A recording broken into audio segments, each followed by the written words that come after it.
ke berita selanjutnya mengenai Presiden Susilo Bambang Yudhoyono yang mencabut peraturan Presiden atau Perpres mengenai jaminan pemeliharaan kesehatan pejabat negara. Dengan ini, setelah 1 Januari 2014, semua pejabat negara akan mendapat perlakuan sama dengan seluruh peserta BPJS lainnya. Presiden Susilo Bambang Yudhoyono dan beberapa menteri melaksanakan rapat terbatas BPJS di Istana Bogor Senin pagi. Badan Penyelenggara Jaminan Sosial akan mengubah sistem lembaga jaminan sosial seluruh Indonesia. Para pemegang jam kesmas akan secara otomatis terdata sebagai peserta BPJS. Tentu saja dengan adanya dialokasikan 35% dari penduduk Indonesia yang berpenghasilan rendah, yang selama ini memegang jam kesmas, di daerah jam kesmas tetap berlaku, maka tentu diharapkan semua rumah sakit bisa melayani warga negara Indonesia yang tergolong tidak mampu tersebut. Selain itu, dengan adanya sistem baru yang dibuat BPJS ini, Peraturan Presiden Nomor 105 dan 106 Tahun 2013 mengenai jaminan pemeliharaan kesehatan pejabat negara dicabut. Dalam kedua Perpres disebutkan, pelayanan kesehatan paripurna termasuk pelayanan rumah sakit di luar negeri dilakukan dengan penggantian biaya. Kami juga mendengar kuatnya persepsi, ya, seolah-olah ini diistimewakan begitu, dan kemudian dianggap kurang adil, meskipun sebenarnya konsepnya tetap konsep asuransi, maka saya putuskan kedua Perpres itu saya cabut dan tidak berlaku. Setelah 1 Januari 2014, semua pejabat negara akan diperlakukan sama dengan seluruh peserta BPJS yang lain.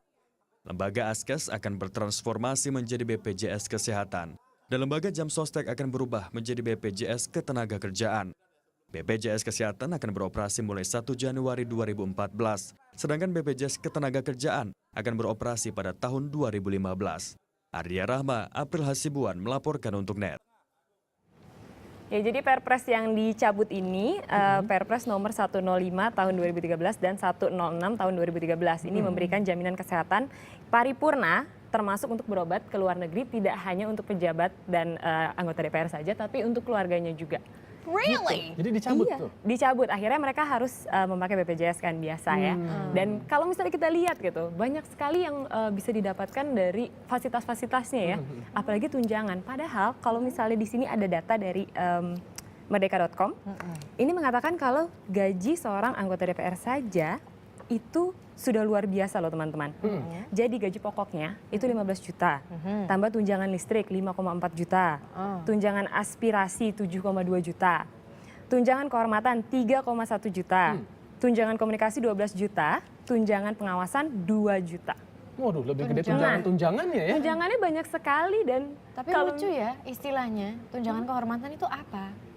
3 juta lagi, lumayan ya. Terus satu lagi tadi yang tunjangan kedua apa tadi? Tunjangan aspirasi. Itu apa? Saya juga bingung. Kalau di total kira-kira berapa tuh, Nas? Kalau Ada di sekitar 50-an total ya? ada 46-an. 46. Paling minim ya. Belum lagi kalau tanda tangan juga dapat katanya. Iya, rapat pun Rapat dapat. juga katanya juga dapat. Tapi katanya kalau dari total gaji itu, menurut salah satu teman saya yang ada di dalam, maksudnya dia sebagai anggota DPR, itu ada potongan untuk partainya sebagai kontribusi setiap Berapa bulan. persen?